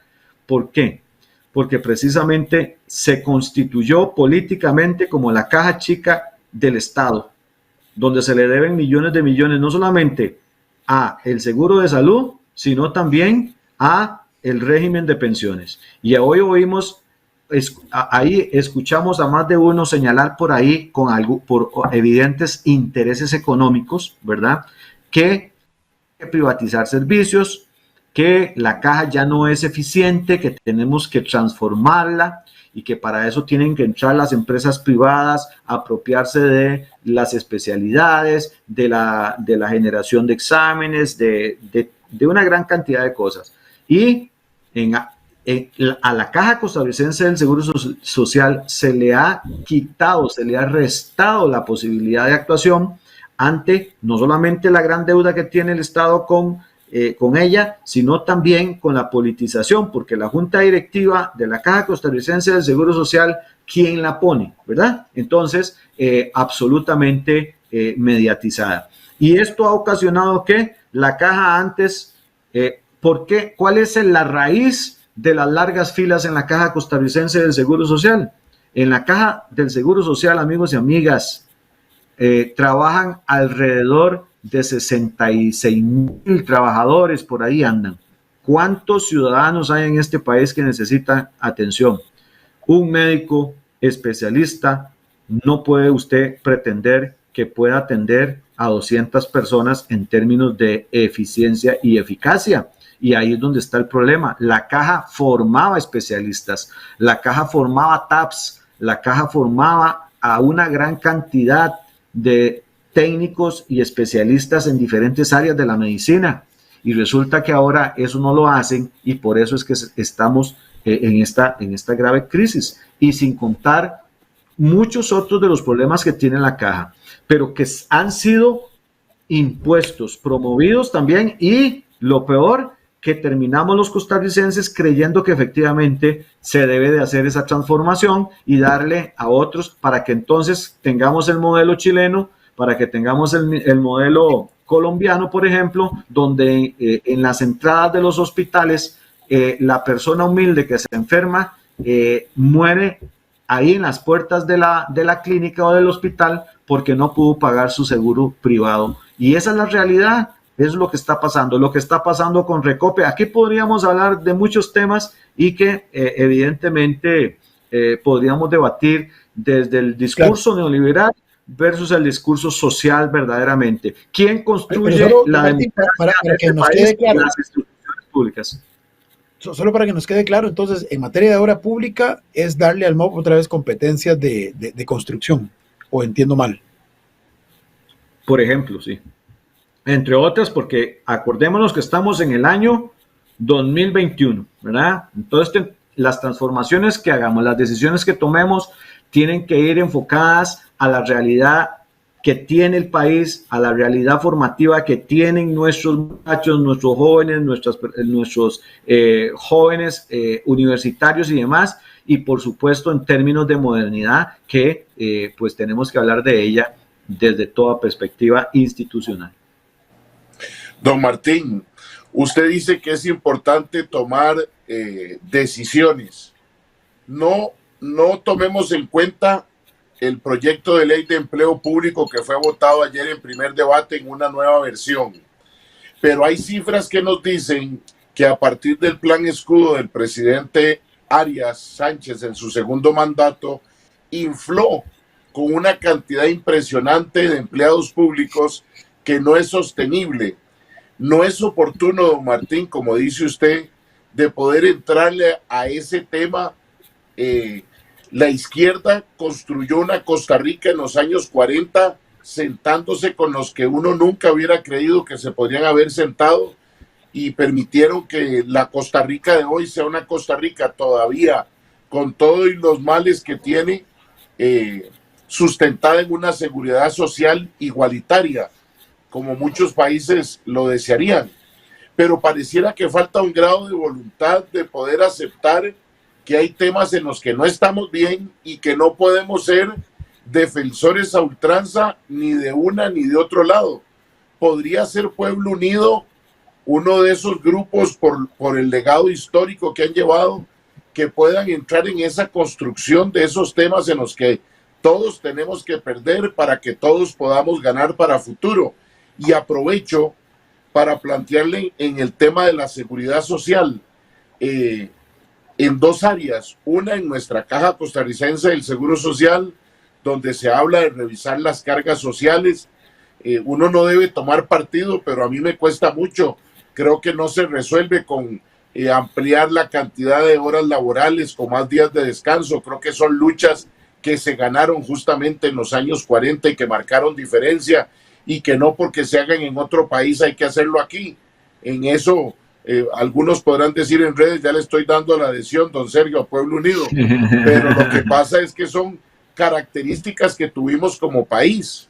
Así es, así y es. El tema de las pensiones complementarias, don Martín, líderes también de algún momento cercanos a la izquierda se han opuesto a la inversión en obra pública, se han opuesto a la inversión fuera del país, de esos réditos que terminan en manos financiando un Estado ineficiente. Quisiera en esos tres temas concatenados que usted pudiera darme la visión de Pueblo Unido en una materia que es importante y que ha tomado mucha relevancia por dos cosas: por lo que vivimos de pandemia y por el grado de corrupción que vive el país en cuanto a obra pública. Yo le entendí a usted como volver a construir desde el Estado. ¿Son tan malas las alianzas pública-privadas, don Martín, también, para aprovechar en este bloque que nos pueda responder? Muchísimas gracias. Bueno, vamos a ver si puedo ir dándole respuesta. En la primera nos parece muy importante y usted la desarrolla verdaderamente extraordinario en el sentido de que tienen que haber voluntades, tenemos que coincidir, tenemos que sentarnos. Mire, quiero contarle ejemplos.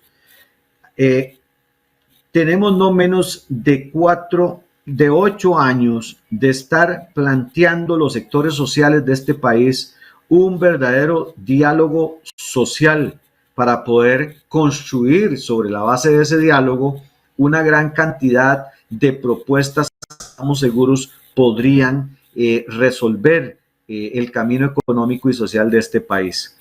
Lo que hemos encontrado son intenciones para entretener a los sectores y que al final se producen una gran cantidad de documentos y propuestas, pero terminan imponiéndose las que el Ejecutivo y que la Asamblea Legislativa imponen. Entonces, sobre la base, vamos a ver, tienen que haber voluntades y las partes tienen que estar verdaderamente interesadas para que esto pueda funcionar. De nuestra parte, no duden que el Partido Pueblo Unido hemos generado desde los diferentes sectores sociales, desde la construcción de una gran diversidad que constituye este partido, los escenarios para que nosotros podamos abrirnos al debate, para que podamos ser absolutamente objetivos en la realidad nacional y que podamos construir sobre la base de esa importante y urgente necesidad de diálogo. Así que en ese sentido no les quepa la menor duda que nosotros lo hemos hecho, estamos proponiéndolo y por supuesto estaríamos dispuestos a construirlo. También se planteó el tema de los regímenes de IBM y su sostenibilidad. Miren, en este sentido también hay que señalarlo. Otra de las leyes que han sido hasta el momento, o más bien que nos ha dejado mucho que desear y que esperar también, ha sido la Ley de Protección al Trabajador. ¿Por qué razón lo vemos de esta forma? Porque con ella se prometía, y con la creación del segundo, tercero y cuarto pilar, se prometía la sostenibilidad de los regímenes de pensiones de este país. Y lo que tenemos ya varios de estar con esta implementación de esta ley es que se ha favorecido absolutamente los segundos y terceros pilares, que son precisamente donde se construyó el negocio de las operadoras de pensiones privadas. ¿Por qué? porque ahí es donde ahora resulta ser que está toda la gran cantidad de millones por los réditos que genera la administración de esta cantidad de millones, y se desfinancia o se le quitan posibilidades de inversión y administrativas y de gestión al primer pilar de los regímenes que existen, porque no solamente está el régimen de invalidez, vejez y muerte, sino también, bueno, el que administra también JUPEMA y el del Poder Judicial, básicamente. Entonces, ¿qué es lo que está pasando?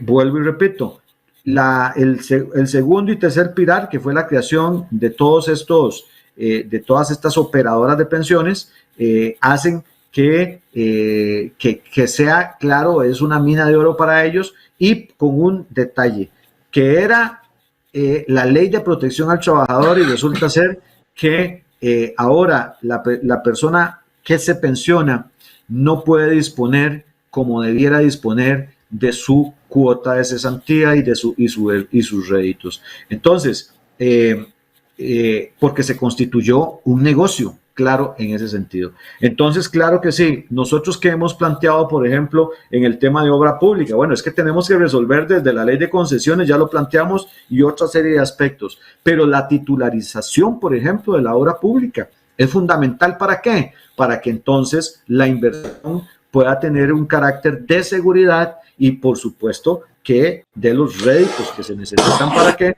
evidentemente, esas inversiones puedan ser rentables para los diferentes regímenes de pensiones. Y también hemos señalado, no es que nos hemos mostrado en contra de la inversión en el exterior, lo que hemos dicho es que tiene que ser en términos de seguridad y rentabilidad, porque no puede ser que se vaya a invertir dineros como se está haciendo, por ejemplo, con la nación en este país, que son dineros que en cualquier momento se pueden declarar en bancarrota, y se fue todo el dinero de los costarricenses a una empresa privada, y es lo que nosotros estamos en contra.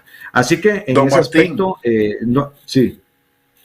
Tendría que asumir entonces, por lo que nos decía, que su posición con el ROP es que una vez terminada la relación laboral y pensionarse, el dinero se le entregue en la totalidad al trabajador, sin ninguna previsión de lo que pueda suceder en su futuro como adulto mayor, que es lo que hoy en día permite la ley de protección al trabajador, que tuvo un mal manejo, no lo podemos negar, donde algunos en un tiempo se lo llevaban, pero no es no cumplir un fin social con esos recursos para la vejez de esos trabajadores y trabajadoras.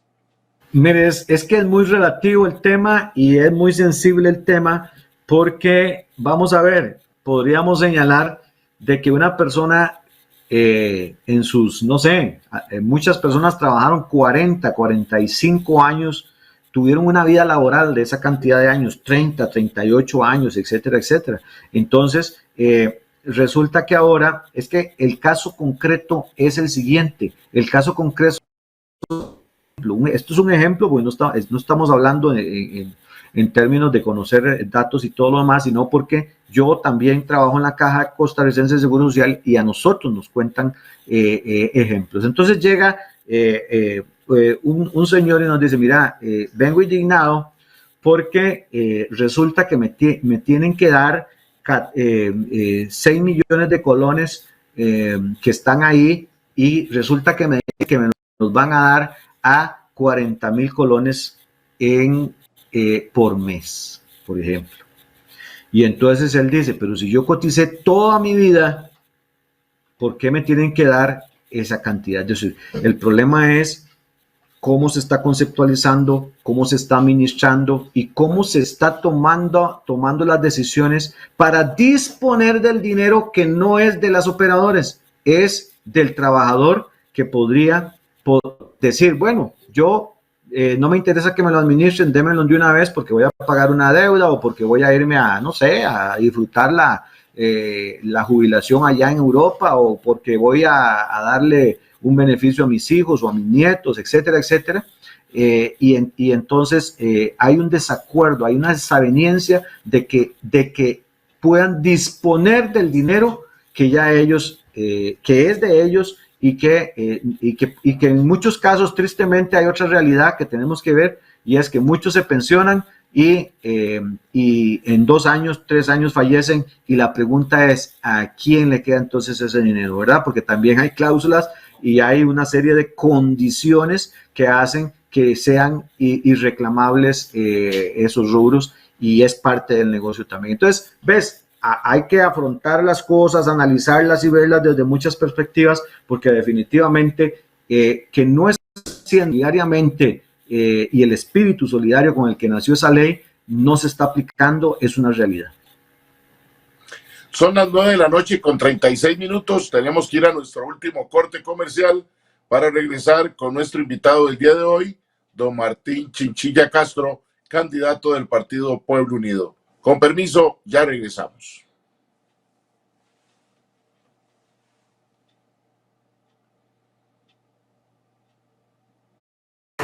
Tenga presente, nadie debe decidir por usted. Para tener un mejor país, usted decide. Ya regresamos.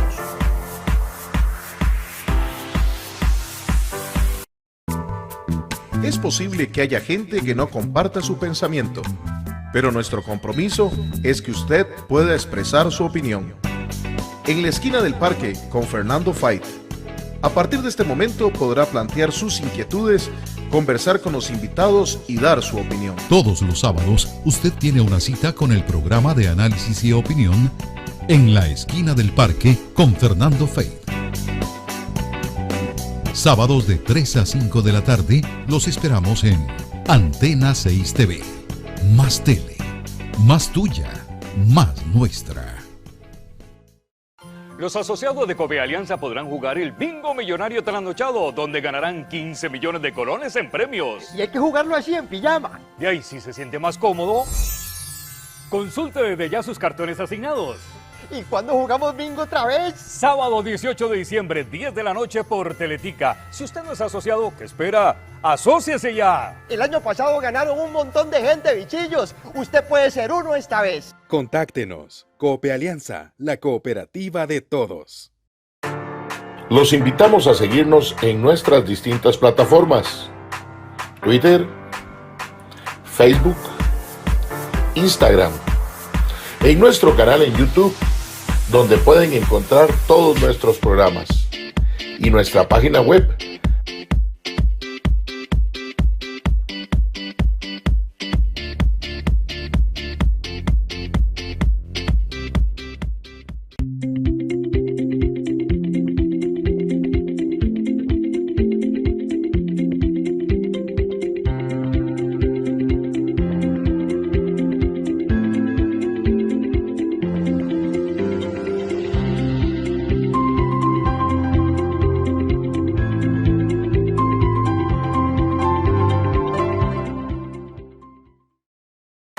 Tenga presente, nadie debe decidir por usted.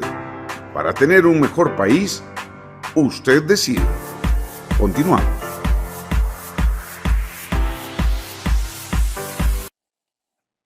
Muchas gracias por continuar con nosotros. Estamos en su programa Usted Decide, rumbo a las elecciones nacionales del 6 de febrero del 2022. El día de hoy nos está acompañando don Martín Chinchilla Castro, candidato a la presidencia de la República por el partido Pueblo Unido. Pero también, y vamos a aprovechar en este último bloque, porque ya nos han avanzado las casi 2 horas, también lleva la doble postulación a la Asamblea Legislativa, es decir, está como candidato presidencial, pero también está como candidato a diputado a la Asamblea Legislativa. Don Sergio, no sé si querés redondear en algo también en cuanto a esta doble postulación que hemos venido analizando también aquí en su programa Usted Decide. Correcto. Sobre el tema de la doble postulación, bueno, Martín, es muy interesante, usted también aspira a esa posibilidad. Y mucho de lo que he leído en su programa de gobierno hoy pasa necesariamente por reforma legislativa, entonces uno podría imaginar no solamente que sería posiblemente más efectiva su participación desde la Asamblea Legislativa, sino que aún estando usted en el Poder Ejecutivo, para mucho de esto que pretende impulsar, requeriría o ese diálogo del que hablaba usted con Fernando en el segmento anterior, o contar con un robusto grupo de diputados. ¿Cómo vislumbra usted ese escenario y a qué le están como Pueblo Unido apostando más?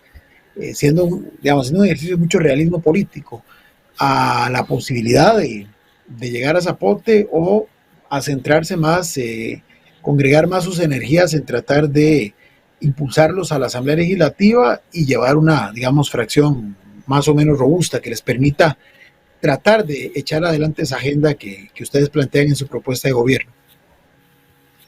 Sí, claro que sí. Para nosotros es sumamente importante que los costarricenses puedan tener en Asamblea Legislativa y en el Ejecutivo representantes verdaderos de sus intenciones en materia de derechos humanos, en materia de gestión social y, por supuesto, para que se puedan realizar las grandes transformaciones que se necesitan y que se urgen, pues evidentemente optar por la Asamblea Legislativa con la mayor cantidad de candidatos y optar fuertemente también. Vamos y estamos trabajando fuerte, porque cuando me hablas de qué están apostando, nosotros estamos hablando de la construcción de un proyecto político y social en términos generales de mayor amplitud.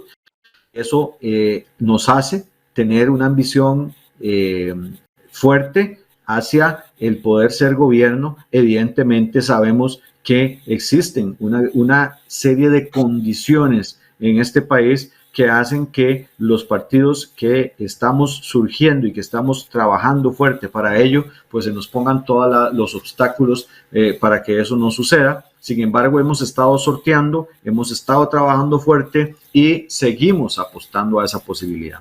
Pero también hemos apostado a la Asamblea Legislativa. ¿Por qué?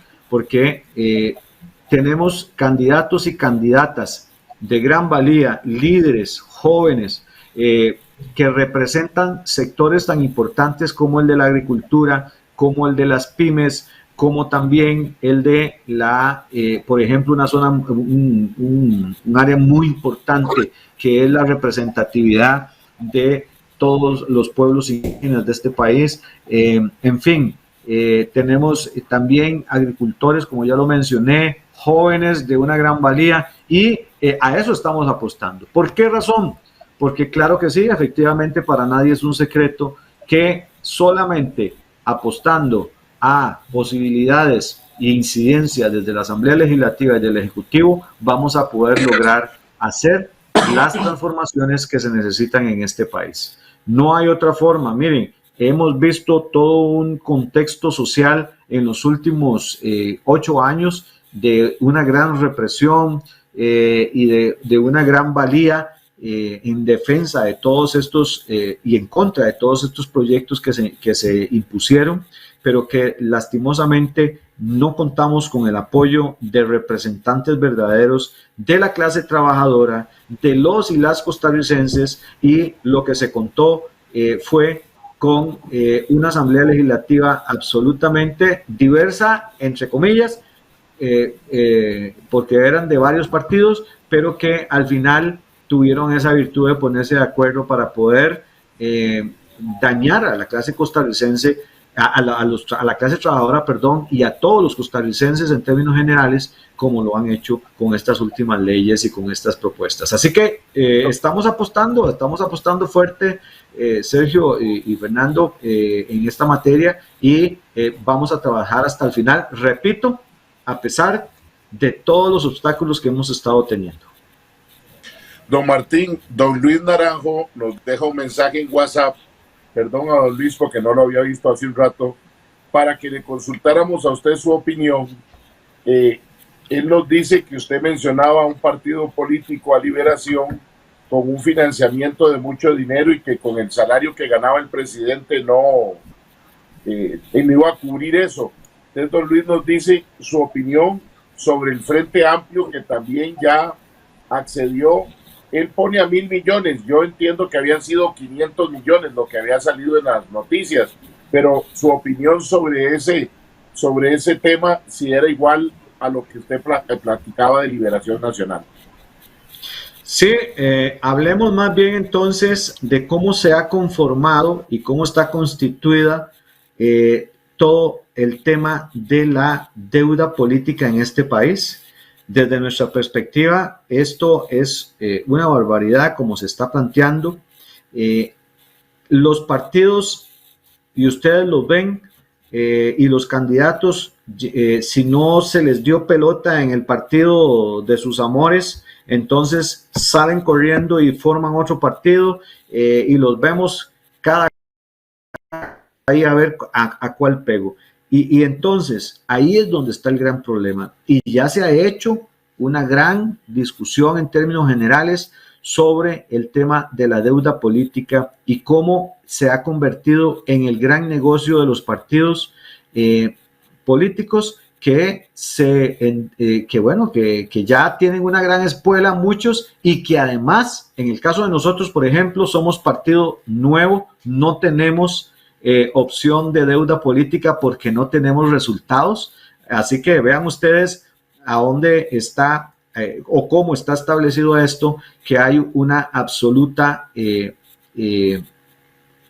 irregularidad democrática en el proceso, porque no todos los partidos tienen esas posibilidades. Y obviamente los partidos que ya tienen esa gran experiencia electoral, que apuestan a esas cantidades de millones que de verdad es lamentable para los y las costarricenses, porque al final la deuda política la pagan los y las costarricenses, la pagamos los costarricenses. Nosotros hemos señalado que no estamos de acuerdo absolutamente en cómo está establecida todo lo que tiene que ver con la deuda política. Son sumas exorbitantes que favorecen solamente a ciertos partidos ya consolidados y con una espuela grande en materia política, y que dejan afuera a un montón de gente. Y podría darles muchísimos ejemplos de cómo es de desigual el proceso para nosotros en nuestro caso, por ejemplo, ¿verdad? Y para otros que sí pueden pagar en prensa, en televisión, en radio, en la prensa escrita también, y que simple y sencillamente se gastan lo que quieran, porque ahí está la deuda política que me va a privilegiar al final. Eso para nosotros definitivamente no lo podemos concebir, y tiene toda la razón el estimable amigo que nos escribió, porque son asuntos que deben urgentemente también de revisarse, porque en un proceso electoral tiene que haber pluralidad, tiene que haber también democracia participativa, y eso no se está viendo de ninguna manera en este contexto. Si todos tuvieran la posibilidad de... ¿Sí? Por eso le hemos dado espacio a todos los partidos, igualdad de condiciones en su programa Usted Decide, y más bien a veces somos nosotros los agradecidos de que atiendan al llamado, porque con 25 partidos hay algunos, don Martín, que a veces cuesta y después reclaman de que no hay espacios, pero hacemos un gran esfuerzo. También tenemos que hacer un gran esfuerzo de 7 minutos que nos queda de programa, y yo quisiera, porque le hemos consultado a los otros dos candidatos que hemos tenido con doble postulación, cuáles serían esos dos primeros proyectos de ley que el 2 o 3 de mayo estaría presentando, posiblemente en 4 años más, pero esos dos proyectos a defender de primera entrada si Martín Chinchilla Castro no resultara presidente de la República y resultara diputado a la Asamblea Legislativa. Bueno, yo creo que todos estamos esperando definitivamente alternativas para poder reactivar la economía, para poder generar empleo, y definitivamente en 100 primeros días hay que correr muchísimo y hay que analizar muchísimo lo que tenemos. Nuestros principales proyectos y otros irían gestionados hacia la posibilidad de poder generar empleo, y entonces en ese sentido poder resolver una de los grandes problemas que hay en este país, y es de cómo incentivamos y de cómo damos oportunidades a quienes quieran trabajar para que puedan entonces crear esos emprendimientos. Y entonces ahí estamos hablando de la posibilidad de crear todos esos aspectos que hemos generado para las pymes, por ejemplo. Entonces tendríamos que hacer decretos importantes que nos ayuden para que también ellas puedan arrancar, las que han tenido que cerrar, que se puedan reactivar, y para eso estamos planteando exoneraciones por periodos perentorios sobre los impuestos sobre utilidades, exoneración en impuestos sobre la renta a pequeñas empresas y a trabajadores independientes y contribuyentes del régimen simplificado, como ya lo había señalado, que es muy importante. Y por último, la posibilidad también de entrar en acuerdos para poder flexibilizar los requisitos para obtener los créditos y las ayudas a los sectores pymes más perjudicados por la crisis. De esa manera, nosotros podríamos darle amplitud y poder darle sustento a que los diversos sectores, comercio, turismo, agropecuario, etcétera, etcétera, puedan empezar a surgir poco a poco y poder darle aire a esta economía tan importante y necesitada en este momento. Don Martín, nos ha ganado el tiempo, pero le dejamos en el uso de la palabra un minuto para que le dé un mensaje final a quienes nos han acompañado en esta noche, y bueno, y que podrán ver también en nuestras redes sociales y en nuestro canal en YouTube este programa posteriormente. Así que usted, como candidato a la presidencia de la República y a diputado por Pueblo Unido, con un mensaje final. Claro, hacerles un llamado a los y las costarricenses de que por favor el próximo 6 de febrero, el primer domingo del mes de febrero, por favor vayan a votar. Si estamos disconformes, si no nos sentimos bien, si hemos sido afectados por todas estas políticas y por todos estos políticos, lo más que podemos hacer, lo mejor que podemos hacer es salir a votar. Nosotros estamos haciendo una propuesta de ideas que en este importante programa de don Fernando y de don Sergio en la esquina del parque hemos tratado de exponer, y las presentamos a todas y todos ustedes para que las conozcan. Búsquenos en redes sociales, busquen nuestro programa de gobierno, busquen nuestros planteamientos, que estamos seguros que son los que más se acercan a la posibilidad real de encontrar una solución a todos los grandes problemas sociales. Así que somos el Partido Pueblo Unido, somos el Partido del Pueblo, somos el partido de la bandera roja con la estrella blanca, y hemos dicho en nuestro eslogan: sigue la estrella de la esperanza, siga la estrella de la posibilidad de hacer una transformación real, y eso es lo que nosotros esperamos. Muchísimas gracias también a usted, Fernando, a usted, Sergio, por este espacio tan importante, y de verdad que es importante para que nosotros, los nuevos líderes, los nuevos políticos, podamos tener estas plataformas tan importantes para que los costarricenses nos puedan conocer.